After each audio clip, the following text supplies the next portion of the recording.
식당에 식사를 하러 갔습니다.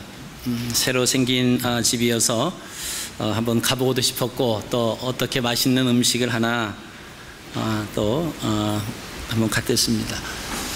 우리가 가시는 식당 하면은, 식당에 들어가면은 식당을 이제 맞이하는 주인 또는 뭐 지배인이 있을 것이고, 그 다음에 음식을 주문을 하게 됩니다.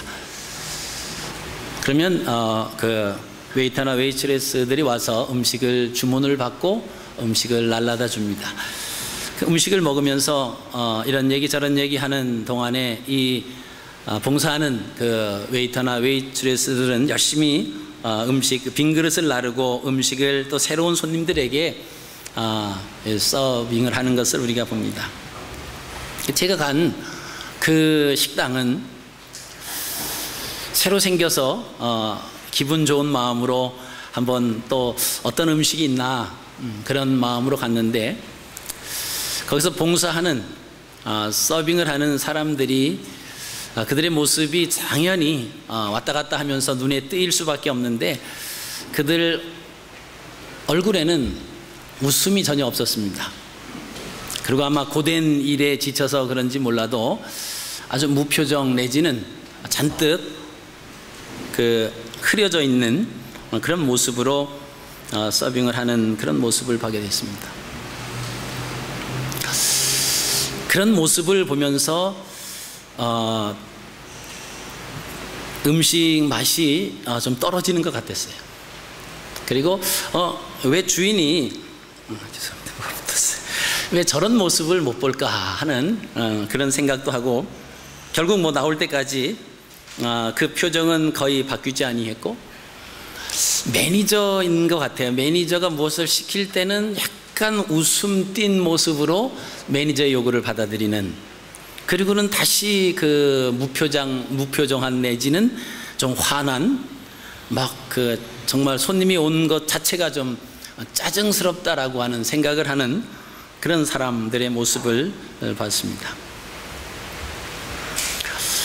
그런 모습을 보면서 우리가 이 땅에서 하나님의 자녀로 산다라고 하는 것이 과연 어떤 모습으로 사는 것인가, 그런 생각을 해봤습니다. 목사는 어쩔 수 없어요. 모든 일을 접하면 다 우리의 영적인 목회와 영적인 하나님과의 관계를 자꾸만 이렇게 연결시키고 제 자신을 보려고 하고 그럴 수밖에 없습니다. 그게 직업병일지는 모르지만 우리가 하나님의 자녀라고 하고 하나님의 영광을 위해 살아간다라고 말은 하지만, 우리가 하나님 앞에 나와서 예배할 때 그 한 시간 한 시간을 얼마나 준비된 마음으로, 얼마나 기쁜 마음으로 그런 모습으로 예배를 드리고 있는가. 하나님께 예배를 드리는, 우리가 예배를 서비스라고 그러잖아요. 과연 하나님 보시기에 우리가 드려지는 그 예배를 받으시면서 기쁘게 받으시는 그런 예배인가, 그런 생각을 해봤습니다.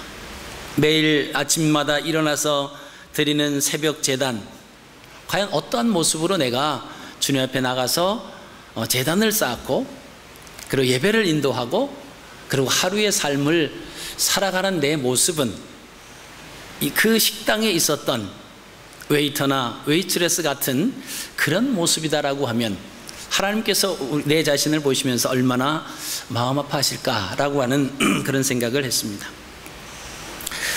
역사상 위대한 일을 행했던 사람들 대부분이 불우한 시절을 지냈던 것을 우리가 봅니다. 그 불우한 시절을 다 극복했던 사람들이 역사상 위대한 인물들로 손을 꼽을 때 거기 들어간다라고 하는 것은 어느 누구도 부인할 수가 없습니다. 우리가 각자가 처한 상황이 어렵습니다. 그리고 힘들 수 있습니다. 그러나 그 가운데서 불굴의 의지를 가지고 견디고, 그리고 계속 앞을 향해서 나가려고 하는 그 불굴의 의지를 가지고 있을 때, 그런 어려운 과정을 다 통과하고 나서는 사람들에게 박수를 받을 수 있는 그런 가운데 놓여져 있게 됩니다. 그런데 특별히 그들에게서 발견할 수 있는 것은 인간적인 의지보다는 하나님의 섭리하심과 그에 대한 그들의 믿음을 가지고 있었던 것이 우리에게는 돋보이게 된다라고 하는 것입니다. 오늘 본문에 나오는 기드온 역시 매우 연약한 가운데 있었던 그 상황을 우리가 보시게 됩니다. 그가 어떻게 그의 미약함과 환경적인 어려움을 극복해낼 수 있었는지 우리가 오늘 본문 말씀을 통해서 중요한 하나님의 말씀의 교훈을 얻고자 합니다. 사실 사사 드보라가 이스라엘 나라를 구했습니다. 이스라엘 백성이 가나안 땅에 들어가기 전에 그들은 430년 동안 애굽에서 살았습니다. 그 애굽에서 살 때 하나님께서 모세를 통해서 그 이스라엘 백성들을 애굽에서 출애굽시키시는 그 일은 80년 전으로부터 올라갑니다. 아니 그 이전에 이미 하나님의 계획이 있으셨죠. 430년 동안 그들이 처음 애굽에 내려가서 살 때에는 애굽의 바로 왕이 그들을 환대했습니다. 그리고 그들이 원하는 그 고센 땅, 목초지가 있고 물이 넉넉한 그곳에 거하겠다라고 했을 때 흔쾌히 그곳에서 정착을 하라고 해줬습니다. 그리고는 요셉으로 인해서 그 아버지와 그 형제들을 늘 감사하고 고마운 마음으로 그 나라의 그 기근에서 그 나라를 구원한 아주 좋은 그런 감정을 가지고 있었습니다마는, 그러나 요셉을 알지 못하는 왕이 계속 일어나면서 시간이 흐르면서 그 변방 라암셋에 있었던 이스라엘 백성들은 이건 뜨거운 감자 역할이 됐습니다. 저 히브리 민족이 저 변방에서 진을 치고 있는데 그 숫자가 시간이 지나면서 기하급수적으로 늘어납니다. 애굽 사람들이 그 인구의 증가를 감당할 수 없을 정도로 계속 그 인구가 증가해 나갑니다. 요셉을 알지 못하고 그 히브리 민족을 알지 못했던 사람들 눈에는 겉으로 보여질 때 그 민족이 위험한 요소가 될 수도 있겠다, 이렇게 오해를 합니다. 그리고는 산파를 시켜서 히브리 사람들이 산파를 불러가지고 남자아이를 낳으면 죽이고 여자아이를 낳으면 살려둬라. 그런데 이 산파들이 하나님을 두려워함으로 그 애굽 왕의 명령을 순종할 수가 없지 않습니까? 이게 급기야는 왕이 명령을 내리는 거예요. 히브리인 중에서 남자아이가 태어나면 무조건 하수해버리고 여자아이면 살려둬라. 그러면서 이 히브리 민족들을 고달프게 했습니다. 그래서 그들로 하여금 점점 더 힘들게 농사 짓는 일, 벽돌 굽는 일, 흙 이기는 일들을 했다고 그랬습니다. 자, 그 민족이 애굽에 있으면서 어려운 고난이 계속해서 몰려옵니다. 그런데 하나님을 향해서 부르짖었다, 이렇게 성경은 기록하고 있습니다. 하나님께서는 그 부르짖음의 소리를 들으시고 모세를 통해서 그 이스라엘 백성들을 애굽에서 이끌어내시기로 그 계획이 이어져 가는 것을 보게 됩니다. 그리고 광야 40년 동안을 거쳐서 가나안 땅에 들어가게 됩니다. 자, 그 가나안 땅에 들어가서 이스라엘 백성들에게 각 땅을 나눠줍니다. 그리고는 그들이 하나님 중심으로 살아야 돼요. 시내산에서 하나님께서 이스라엘 백성들하고 언약을 맺습니다.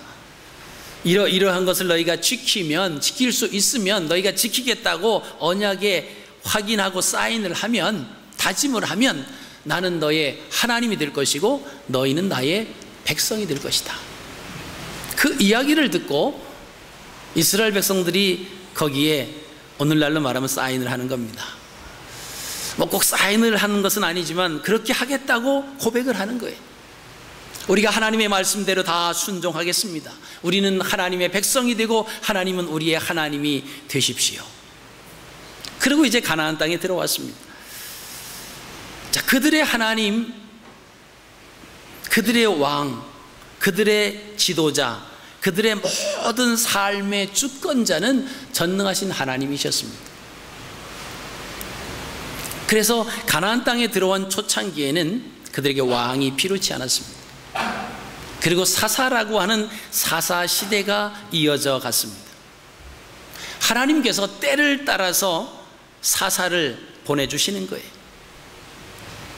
이스라엘 백성들이 어려운 가운데 처하게 되면 사사가 가서 그 이스라엘을 구해냅니다. 근데 이스라엘 백성들이 하나님 중심으로 살아오는 그 가나안 땅에서 어려움을 당하게 되는 이유는 분명히 있었습니다. 그것은 하나님을 저버리고 우상을 섬기려고 하는 그 마음이 하나님께로부터 떠나 있을 때에는 여지없이 하나님께서 이웃 나라를 지팡이로 들어서 그 이스라엘 나라를 괴롭게 하셨습니다. 어렵게 하셨어요.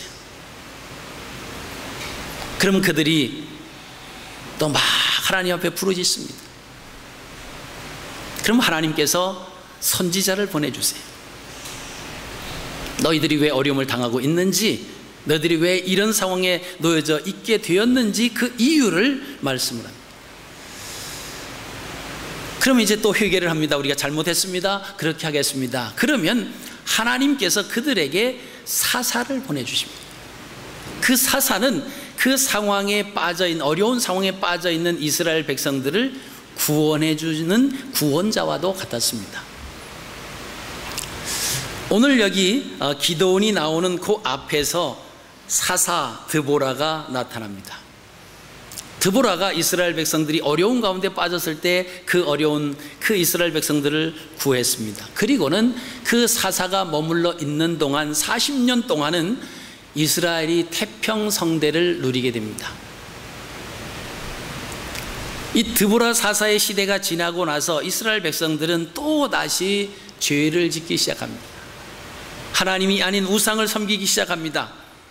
자, 그럴 때 하나님께서 다시 미디안을 통해서 아말렉과 동방 사람들과 연합해서 이스라엘을 쳐들어오게 하십니다. 그리고는 쳐들어와서 한 번 전쟁으로 끝나는 것이 아니에요. 그 나라를 계속적으로 지배해 가면서 양식과 가축들을 약탈해 갑니다. 이스라엘은 양식이 풍부했습니다. 농사를 짓고 나면 그 추수 때가 되면 와서 싹 걷어가는 거예요. 타작을 다 해서 곳간에 들이면은 타작하는 소문만 들으면 게릴라식으로 올라와 가지고 그것을 다 빼앗아 갑니다. 그런 기간이 지금 오늘 본문에 오기까지 7년 동안 지속이 됐다라고 하는 것입니다.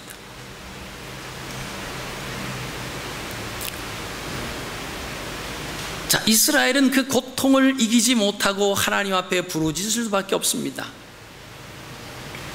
오늘날도 하나님을 믿는 하나님의 백성들이 고통 중에 있으면 그 고통을 이기지 못하고 하나님 앞에 부르짖잖아요. 어려운 가운데 있는데, 힘든 가운데 있는데, 고난 가운데 있는데 아직까지도 내가 하나님 앞에 부르짖고 있지 않다라고 하면 아직까지 살만하다라고 하는 거예요. 아직까지 숨 쉴 수 있다라고 하는, 그래서 아직 하나님 앞에 두 손 들고 부르짖지 못한다라고 하는 이야기도 됩니다. 자, 7년 동안 계속 되니까 이스라엘 백성들이 하나님 앞에 부르짖을 수밖에 없어요. 힘으로도 안 되고 싸움으로도 안 되고 이 미디안 세력을 막을 힘이 없습니다. 농사를 지어놓으면 다 빼앗아 갑니다.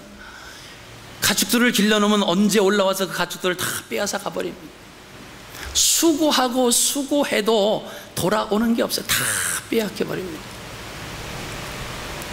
여러분, 약자의 삶이라고 하는 사실을 약자가 되어보지 않으면 우리가 이해할 수가 없습니다. 나라를 빼앗겨보지 못한 사람은 나라의 소중함이 어떤지 모른다라고 하는 거예요.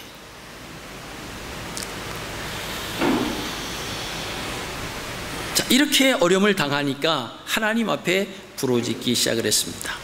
자, 이스라엘이 애타는 부르짖음을 들으신 하나님께서 먼저 한 선지자를 보내주십니다. 그리고는 이스라엘의 그 부르짖음의 응답으로 구원자를 보내신 것이 아니라 선지자를 보내주셨습니다. 우리 생각 같으면 어려우니까 하나님 빨리 구원자를 보내주셔서 이스라엘 백성들 좀 구원해 주십시오. 미디안 세력으로부터 좀 구원해 주시면 좋겠는데 하나님께서는 그 앞서 선지자를 보내주세요. 자, 선지자를 보내주셔서 하나님께서는 이스라엘이 하나님과의 언약을 저버렸다라고 하는 그 사실을 먼저 알려줍니다. 그리고 이것을 범했기 때문에 너희가 범죄했다라고 하는 것도 지적을 해줍니다. 이스라엘 백성들이 그것을 받아들여야, 수용해야 됩니다. 그리고 이제는 회개해야 되는 것입니다. 그럴 때만이 하나님께서 구원자를 그들에게 보내주십니다. 자, 고통 가운데 부르짖는다고 해서 무조건 구원해 주시는 것이 아니고 그들에게 회개할 기회를 제공해 주시고 그들이 스스로 잘못을 깨닫고 회개할 때에 비로소 구원해 주시는 하나님의 그 방법을 우리가 기억을 하셔야 됩니다. 이 기드온이 그 선지자를 통해서 들은 말씀을 다 알고 있었어요. 근데 하나님의 사자가 이 기드온에게 나타나서 큰 용사여 여호와께서 너와 함께 계시도다. 하나님께서 사사를 선택하실 때에는 가문을 보지 않습니다. 그 사람의 직업을 보지 않아요. 그 사람의 능력을 보지 않습니다. 하나님께서 전적으로 택하시는 거예요. 구원자로 쓰임 받을 수 있는 사람을 하나님은 선택해 주십니다. 그 사람이 많이 배웠고 높은 지위에 있고 많은 것을 가졌고 그거와는 전혀 상관이 없습니다. 하나님의 사자가 기드온에 나타나서 하시는 말씀이 큰 용사여 여호와께서 너와 함께 계시도다, 이런 말을 합니다. 그럴 때 이 기드온이 하나님 앞에 이야기를 합니다. 13절 있죠? 기드온이 그에게 대답하되 오 나의 주여 여호와께서 우리와 함께 계시면 어찌하여 이 모든 일이 우리에게 일어났나이까?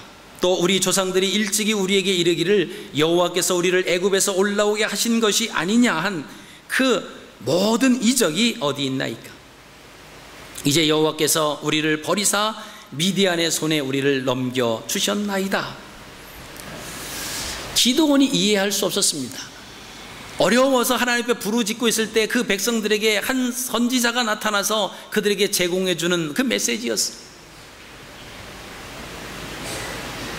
그런데 도저히 이해할 수가 없었습니다. 하나님께서 우리와 함께 하신다고 했는데 함께 하셨다라고 하면 어떻게 이런 일이 우리에게 일어날 수 있습니까?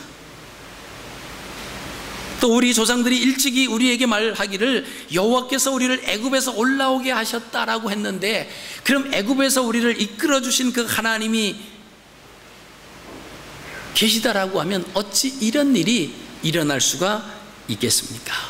그 고백입니다.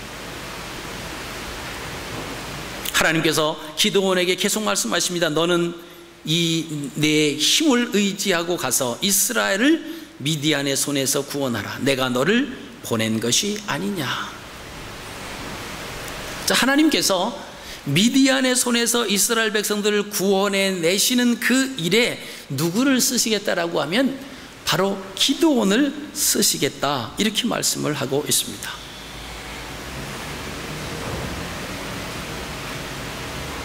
자, 기드온의 입장에서는 이해가 되지 않았습니다. 그는 평범한 농부였습니다. 기드온은 오늘 말씀 보니까 포도주 틀에서 밀 타작을 하고 있었다, 성경은 그렇게 기록하고 있습니다. 아니, 타작을 하는데 포도주 틀 조그만 데서, 조그만 공간에서 그 밀 타작을 하고 있었어요.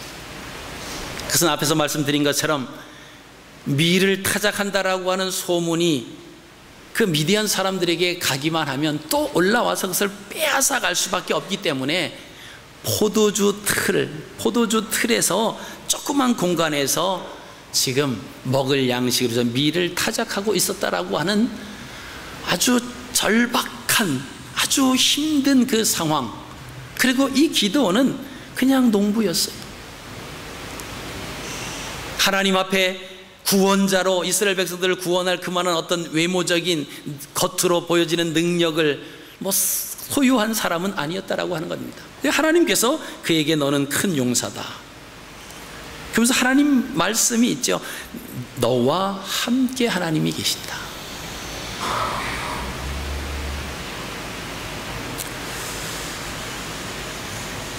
그럼 43년간 6.25 전쟁 포로로 잡혀 있다가 1994년도에 10월 4일 날 압록강을 단독으로 넘어서 탈북한 그 조창호 씨라고 하는 분이 계셨습니다. 조창호 노인이죠. 지금은 돌아가셨는데 그 6.25 사변 이후에 북한에서 그 전쟁 포로로 잡혀가서 계속 어려움을 당했습니다. 그때 당시 그분이 소위였어요. 그래서 그때 넘어와서는 탈북해서 김영삼 대통령하고도 같이 이렇게 만나고 또 국방부 장관에게 이제 임무를 마치고 돌아왔습니다. 그 노인네가 그렇게 보도한 그 아주 유명한 사건이 있습니다. 자, 근데 이 조창호 씨가 소대장이었는데, 소위였는데 그 6.25 전쟁 때 무엇을 했냐라고 하면 관측 장교를 했습니다.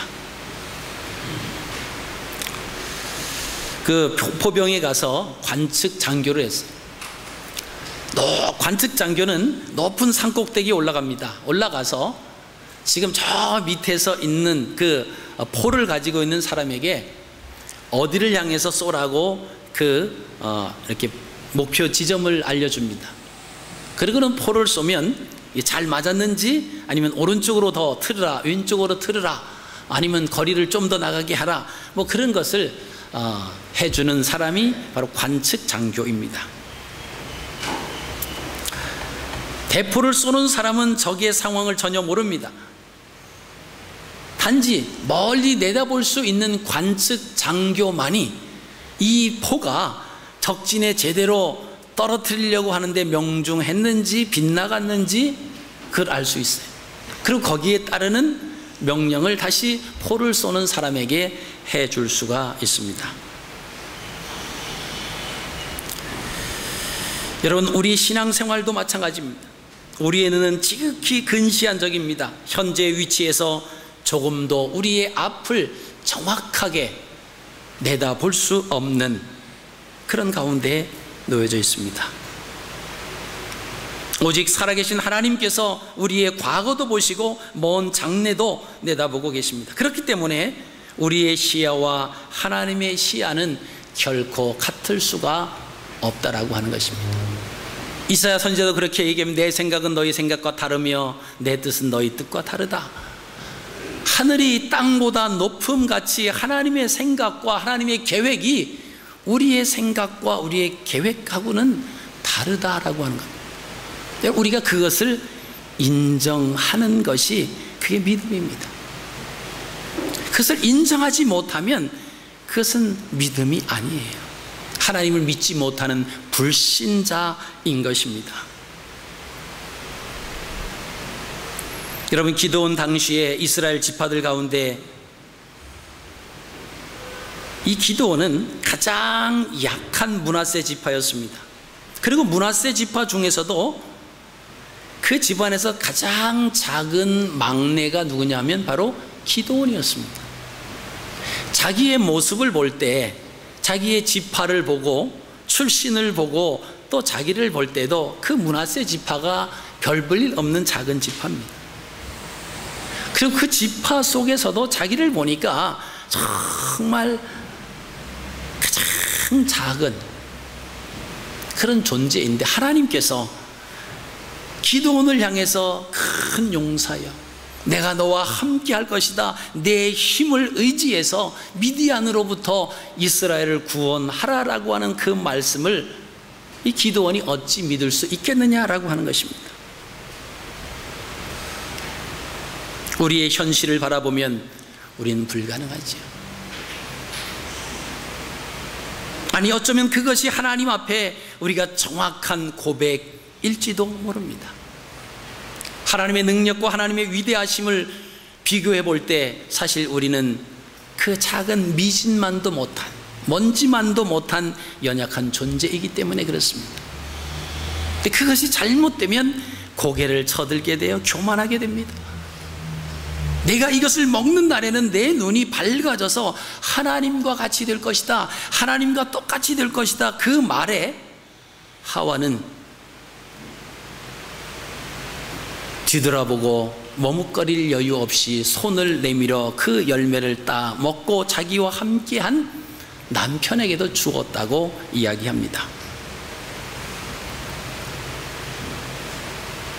어느 날 하나님께서 아브라함에게 나타나셨습니다.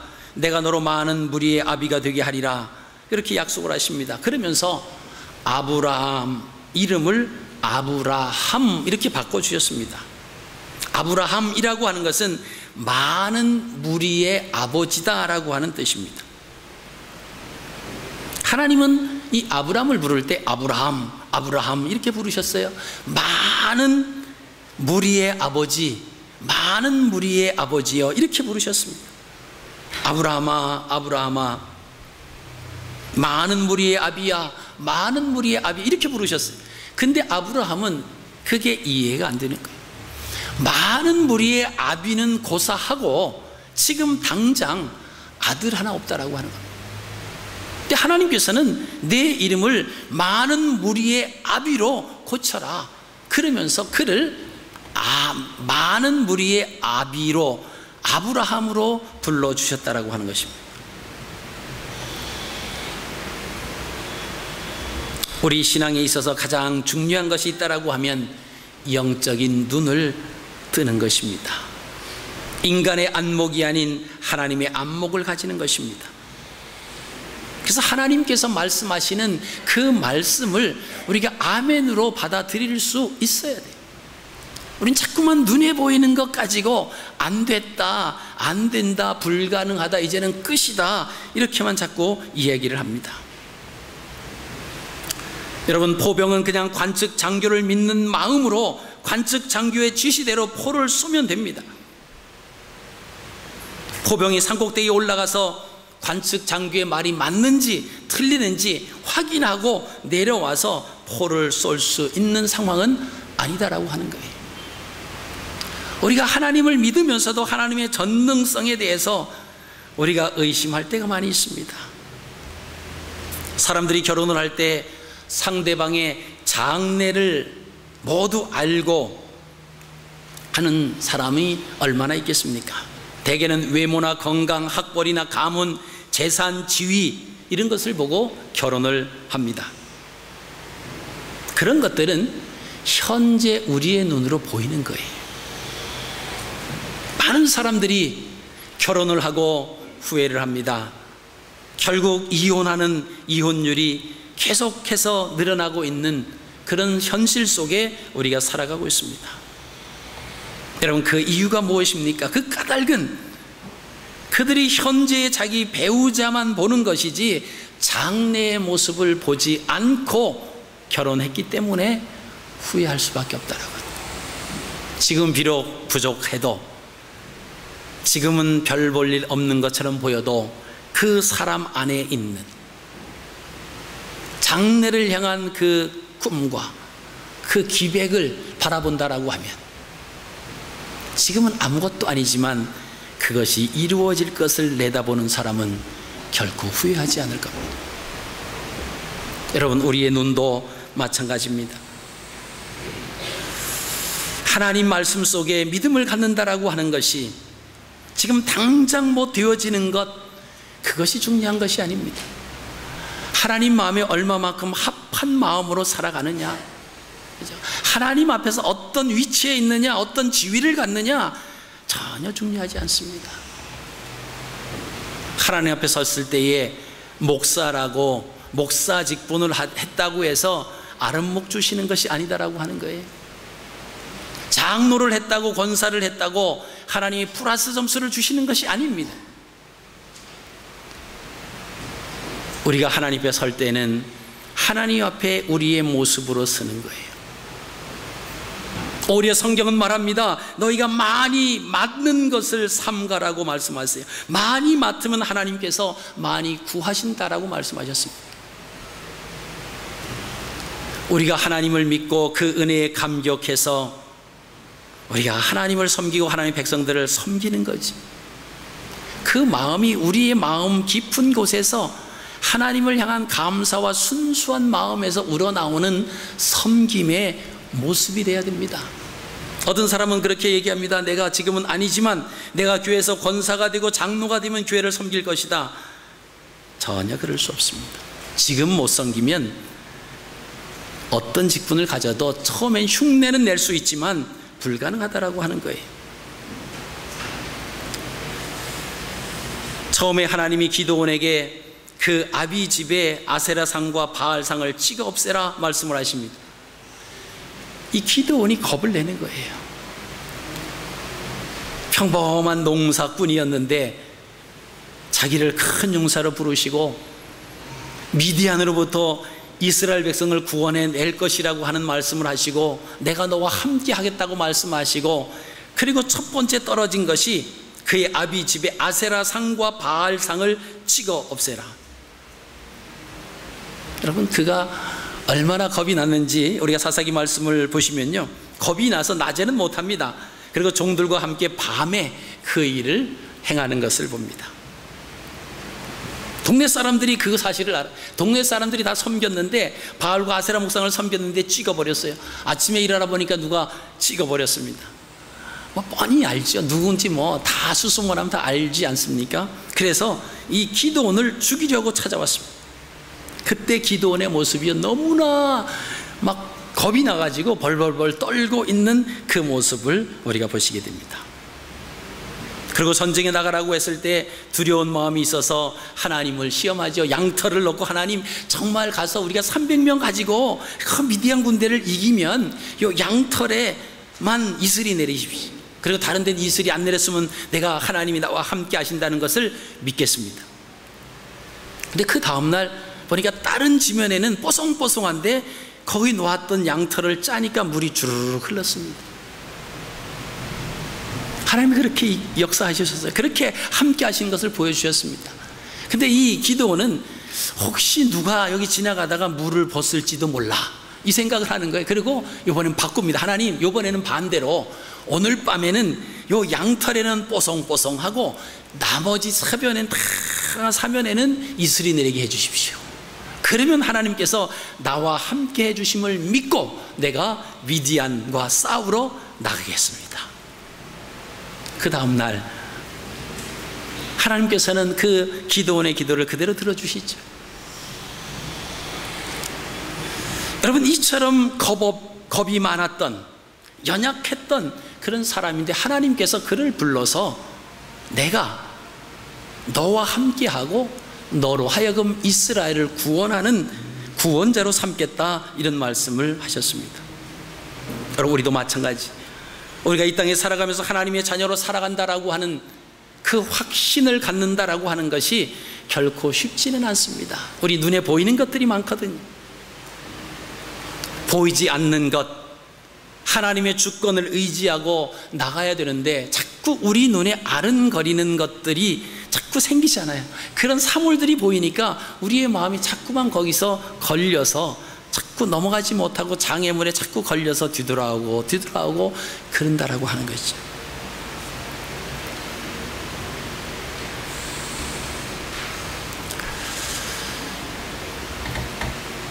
우리가 볼 때 기드온은 틀림없이 겁쟁이인데 하나님은 큰 용사라고 말씀하셨습니다. 우리가 볼 때 아브라함은 아들 하나 낳지 못하는 늙은이였는데 하나님은 그를 보시고 많은 무리의 아비야, 이렇게 부르셨습니다. 여러분, 누구의 말이 옳았습니까? 하나님께서 기드온을 들어서 이스라엘 백성들을 구원해 주신 것을 우리가 믿습니다. 하나님께서 아브라함을 통해서 정말로 열국의 많은 무리의 아비가 되게 해주신 것을 우리가 성경을 통해서 또 확신할 수가 있습니다. 여러분, 이것은 무엇을 의미합니까? 하나님의 말씀은 1.1획도 틀리지 않는다라고 하는 거예요. 우리가 혼탁한 세상에 살아가고 있습니다. 어둠의 세력들이 우리를 유혹하려고 하는 그런 유혹의 소리가 얼마나 많이 있는지 알 수가 없습니다. 가만히 있어도 하나님 말씀대로 살기가 쉽지 않은데 자꾸만 우리를 미혹하는 미혹의 영들이 나타나는 거예요. 여러분, 마지막 때가 되면 그러한 일들이 반드시 일어난다고 주님이 말씀하셨습니다. 적 그리스도가 나타나서 예수가 여기 있다 저기 있다 산에 있다 들에 있다 지붕에 있다, 그래도 너희는 움직이지 말아라, 그런 말씀하십니다. 여러분, 우리가 어떻게 그런 소문이 나고 그런 현상들이 일어난다라고 하는데 어떻게 하면 우리가 움직이지 않을 수가 있겠습니까? 다른 이유가 없습니다. 하나님 말씀을 우리가 부여잡지 않으면, 하나님 말씀을 신뢰하지 못하면 바람 부는 대로 떠있는 부평초와 같이 흘러다닐 수밖에 없다라고 하는 거예요.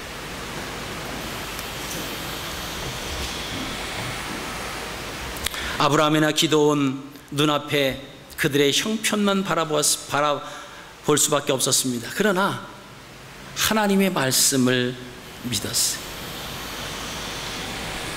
기드온이 살고 있었을 때 그 나라의 그 형편 모두가 다 우상 숭배했습니다. 근데 기드온이라고 하는 이름의 뜻은 나무를 쪼개다, 나무를 패다, 나무를 자르다 라고 하는 그런 의미가 기드온이라고 하는 이름에 담겨져 있습니다. 그 의미는 나무로 모든 조각상을 만듭니다. 그리고 전능하신 하나님을 섬기고 있는 그 가운데서 기드온이라고 하는 그 이름의 뜻은 그것을 쪼개는 것, 그것을 잘라내 버리는 겁니다. 여러분, 우리의 삶 가운데 우리가 잘라내야 할 때 잘라내지 못하고, 거부할 때 아니다라고 할 때 아니다 못하면 우리는 하나님의 말씀대로 살아갈 수가 없다라고 하는 것입니다. 어느 분재하는 그 분재자가 그런 얘기를 했습니다. 처음에 의도한 대로 의도를 가지고 분재를 키우는데 벽까지 나오는 것, 자르는 것을 두려워하지 말아라. 휘어져 나가는 것을 잘라야 내가 의도한 대로 분재가 된다는 거예요. 휘어져 나간 가지는 다시 휘어져 원위치로 돌아올 수 없다라고 하는 것이 나무의 성질 중에 하나다라고 하는 것입니다. 우리는 아까워서 보호하고 어쩌면 되겠지 하는, 그러면 분재자는 원했던 의미대로 의도대로 분재를 키울 수 없다라고 하는 그런 이야기를 한 것을 읽어본 적이 있습니다. 여러분, 우리가 하나님 말씀대로 살기 위해서 우리에게 격가지가 나오는 유혹의, 미혹의 영들이 다가와서 우리에게 달콤한 말로 속삭이는 것들이 얼마나 많이 있습니까? 여러분, 그것을 과감하게 끊어버리지 못하고 노하지 못하면 우리도 모르는 사이에 하나님으로부터 점점 멀어지고 미혹의 영에 이끌려서 하나님을 떠난 자가 될 수밖에 없다라고 하는 이유입니다.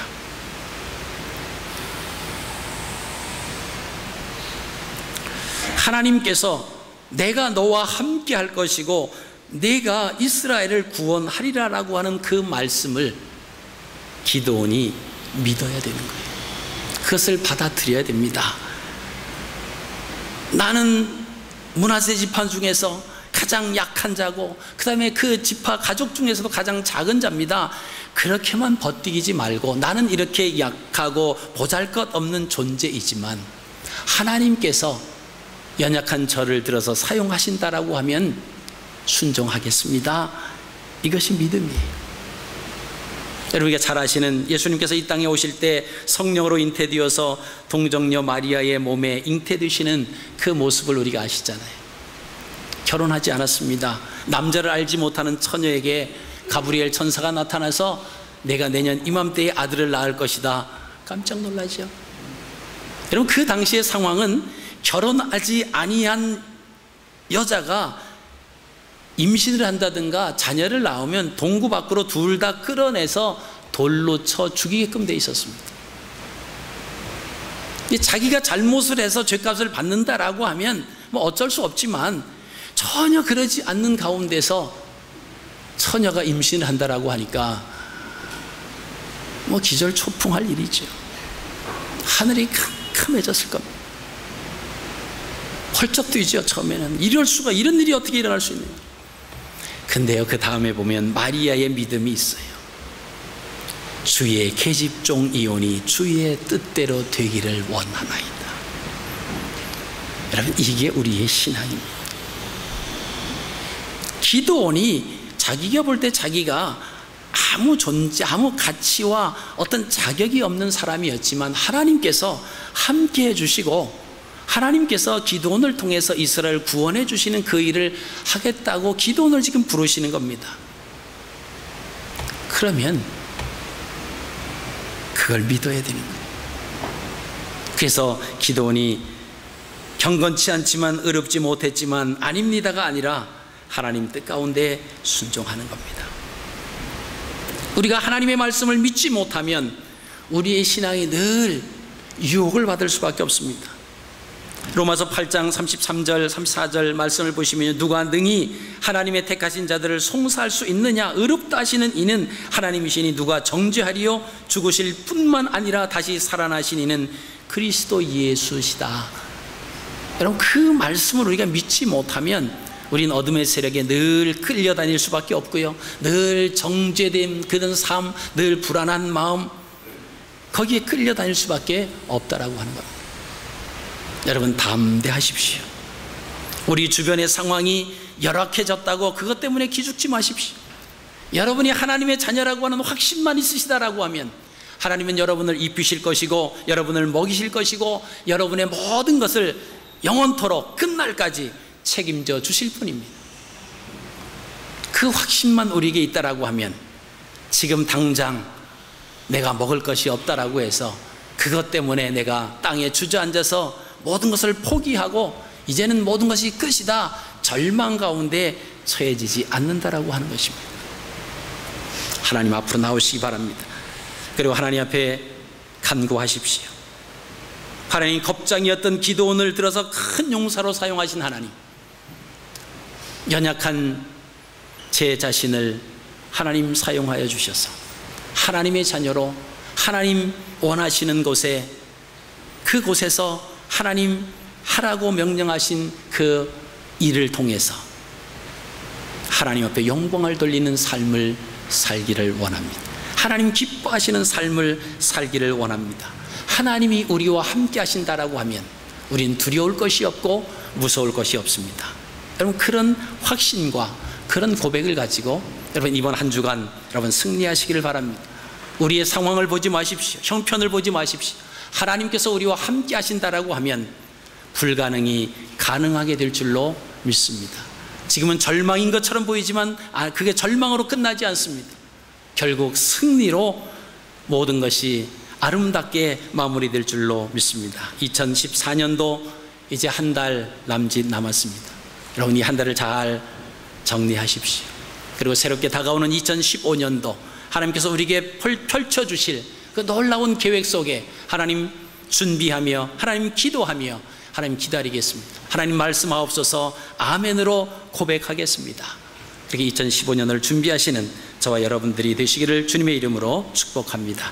살아계신 아버지,